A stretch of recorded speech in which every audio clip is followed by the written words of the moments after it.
So alam niyo na ibig sabihin nun, guys. Kama ko nilo.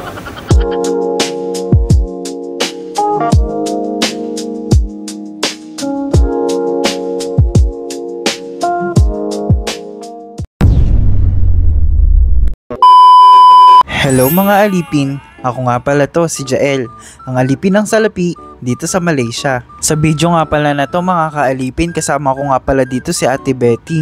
Parehas kasi kami nag-crave sa yogurt ice cream guys, kaya bumaba na rin kami para bumili. By the way guys, hindi nga lang pala yogurt ice cream ang bibili namin dyan. Nakaplan din kasi na iinom kami ng soju tonight, kaya tara, samahan nyo kami hanggang dulo mga kaalipin. Naglalakad na nga pala kami dyan papasok ng Publica. Then naisip namin na puntahan muna namin si Ate Cathy. Yung lugar nga pala na to mga kaalipin na hindi na bago sa inyo, kasi madalas nyo nga pala itong nakikita sa mga videos ko. Paano ba naman kasi sa baba lang to ng condo namin guys, kaya talaga very convenient tong lugar namin mga kaalipin. At ayan na nga, nandito na nga pala kami sa shop ni Ate Cat. At sabi ko kay Ate Betty, kumaway ka naman dun sa camera natin, haha. Dito nga pala sa part na to mga kaalipin, nagchichismisan nga lang pala kami.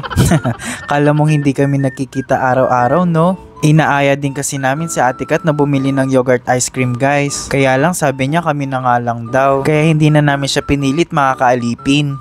At sa mga oras nga pala na to mga kaalipin ay naglalakad na nga pala kami. At ayan nga guys, may bazaar nga pala ngayon. Ipapakita ko sa inyo kung ano tinitinda nila. Kumbaga nga pala sa Pilipinas mga kaalipin ay mga tiyanggi nga pala tong mga tinitinda nila. At bago nga pala kami bumili ng yogurt ice cream guys, dumaan nga pala kami dito mga kaalipin. Hindi ko alam kung matatakot ako o matatawa ako dito sa part na to kay Ate Betty. Pag kaming dalawa kasi ni Ate Betty ang magkasama, happy lang talaga kami lagi. At syempre sabi ni Ate Betty, itry ko din daw. O tingnan mo, sumasayaw pa si Akla. Uy! At dito nga guys, may tinuturo nga pala si Ate Betty dito. Sabi niya, gayahin ko daw. At ayan na nga, di ko talaga alam paano ko gagayahin guys. Tingnan nyo naman. Hahaha. Nakakatakot na ba? O siya, tama na nga yan mga kaalipin. Tara na't bumili na tayo ng yogurt ice cream guys. Nilibre ako ni Cha ng yogurt ice cream. Pampapayat. Pampa-diet. Dahil lumutubo na tayo, magpapayat tayo. Wow! Masarap talaga guys pag libre. So, thanks Ja. Narinig nyo naman mga kaalipin, di ba? Ililibre ko nga pala siya ng yogurt ice cream. So nandito na nga pala kami sa Yaw Yaw guys. Tignan nyo yung plot twist na mangyayari. Okay, I want the small size only. One only? Yes. With only pistachio. Tapos extra? No? Extra? You want extra? No need. It's so sweet for me already guys. One only? I take medium. Medium right?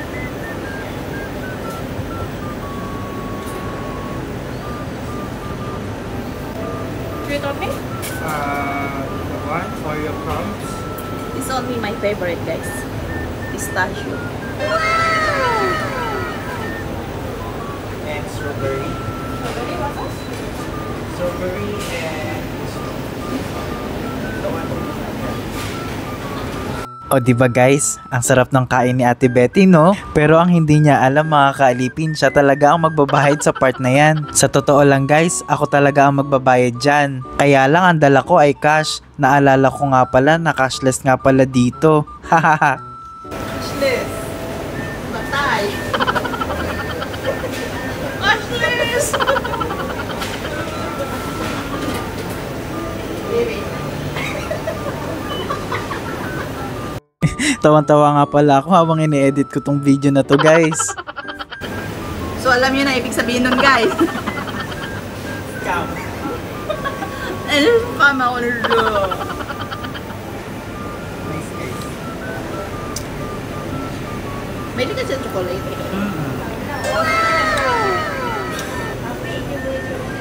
Grab.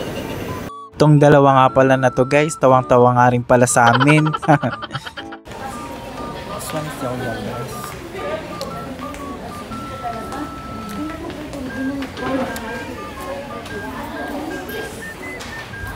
Sarap. Diba guys, ang sarap ang ba? Diba guys, ang sarap? Tingnan sa libre dyan. Na-scam ko si Ate Betty. At dito nga mga kaalipin ay bumalik nga pala kami sa shop ni Ate Cathy para dito namin ubusin yung yogurt ice cream na binili namin guys. Sabi ni Ate Betty try ko daw yung pistachio na in-order niya. At after nga pala namin kumain mga kaalipin ay bumaba na nga pala kami dito sa BIG para bumili ng soju guys.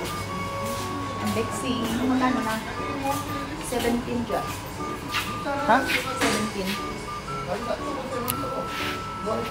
Peach, may dam. So, buy any 6 bottle soju, free 2 soju. 2 soju glass pala.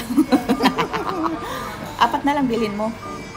At ayan mga kaalipin, di rin nagtagal ay nagbayad na nga pala kami dito. Pag sa mga gantong bagay nga pala guys, nagkakasundo kami ni Ate Betty. Ayan, nakita nyo yan? Uubusin namin yan. But anyways guys, I want to take this opportunity to say thank you to Ate Betty. I'm so thankful and grateful nga pala na nakilala ko si Ate Betty kasi siya yung nag-push sa atin para mag-vlog.